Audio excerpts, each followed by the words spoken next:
A very good o'clock, dear students. Here I am Nikita ma'am, your geography teacher. Students, today we are going to start our discussion on our next chapter, that is the drainage. Okay, so in this chapter we'll study about what is drainage and what are the drainage systems of India, which are the rivers which form these drainage system, and what are the characteristics of these drainage systems. Okay, so first of all, students, what is a drainage? So the water flow through well defined channel is known as drainage. Okay, when water or a stream flows through a well defined channel through a definite path, when it follows, then it is known as the drainage. Okay, the network of such channel is called drainage system, and when these drainage together form a network connecting with each other, then it's known as a drainage system. Okay, so the drainage pattern of an area is the outcome of the geological time period, nature and a structure of rocks, topography, slope, amount of water flowing, and the periodicity of the flow. Okay, what is the drainage pattern? Means uh, the kind of feature or the kind of path that a drainage system follows may vary because of the different factors as mentioned here. What are these factors? These factors are geological time period, okay, nature, structure of rocks, okay, like what kind of rocks are there in between the path of that stream or river, then topography, okay, slope, the amount of water flowing, the speed of water flowing, okay, and the periodicity of the flow. All these factors affect the pattern of drainage in an area. Okay, so there are some important types of factors. This is the drainage system. Here you can see the picture, and here are in another picture the types of drainage patterns. Okay, so let us see. First one is our dendritic pattern. Okay, this is a dendritic pattern. So as you can see in the picture that there is a main stream and many other small stream like the branches of a tree are separating from that stream. So the drainage pattern resembling the branches of a tree is known as a dendritic pattern. Okay, and this example is can be seen in the rivers of northern plains. Okay, which rivers are there in northern plain? The main rivers are Indus, Ganga and Brahmaputra. Okay, and their tributaries.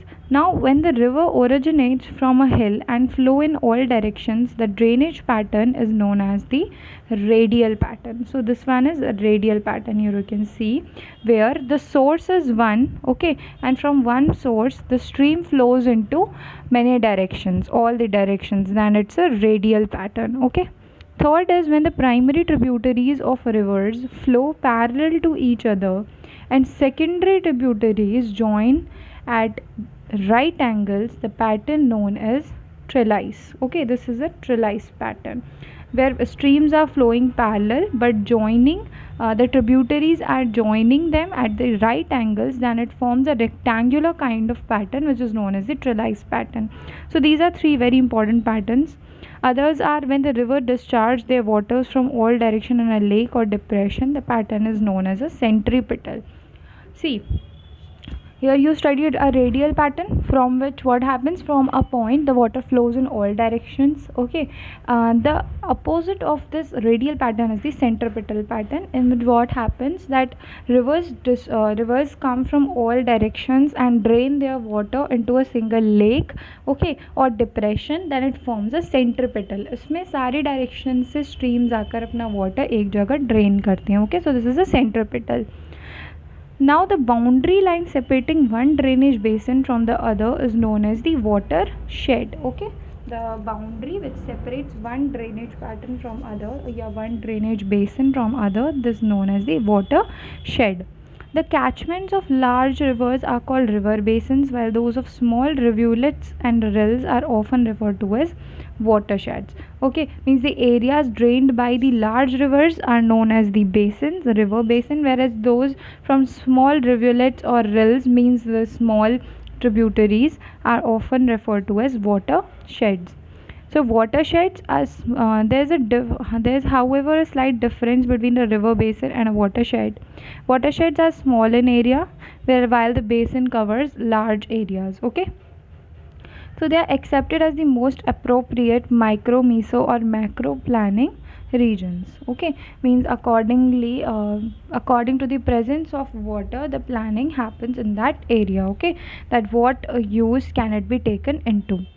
Then Indian drainage system may be divided on various bases. On the basis of discharge of water, okay, means the pattern can be divided into the rivers which flow in the Arabian Sea and the others which flow into Bay of Bengal drainage. Okay, and they are separated from each other through the Delhi Ridge. Okay, the Aravallis and the Sahyadris. What is a ridge? A ridge is a kind of a range of mountain. Okay, so that is Aravalli and Sahyadris separate these basins from each other.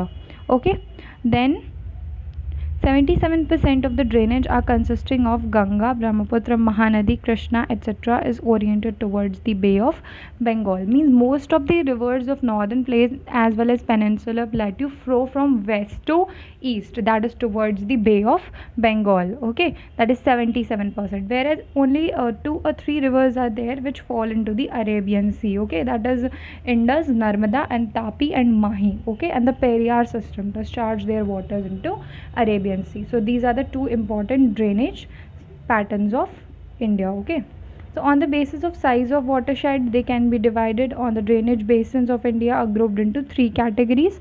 Major river basins more than 20,000 square kilometer of catchment area includes 14 drainage basins such as the Ganga, the Brahmaputra, means which are large in size, that is more than 20,000 square kilometers. Okay, others are also written, you can study. Next is medium river basin with the catchment between 2000 to 20,000 square kilometers. Okay, these have 44 rivers included in it. Then minor river basins with a catchment area of less than 2000 square kilometers. Okay, then northern Indian rivers are originating from Himalayas and peninsular rivers are originating from western Ghats. Okay, the rivers can be divided on the basis of origin into 2 main categories, ones which are originating from Himalayas and others which are originating from the western Ghats. So other than rivers which are originating from the western Ghats, there are 2 exceptions, that is Narmada and Tapi, which are originating from the central highlands. Okay, so Indian drainage may also be classified into Himalayan drainage and the peninsular drainage. So this was a basic information about the drainage systems of India. Tomorrow we'll discuss about the 2 most important drainage systems and the river systems which are included in these basins, included in these, which are the Himalayan system and the peninsular system. Okay, thank you.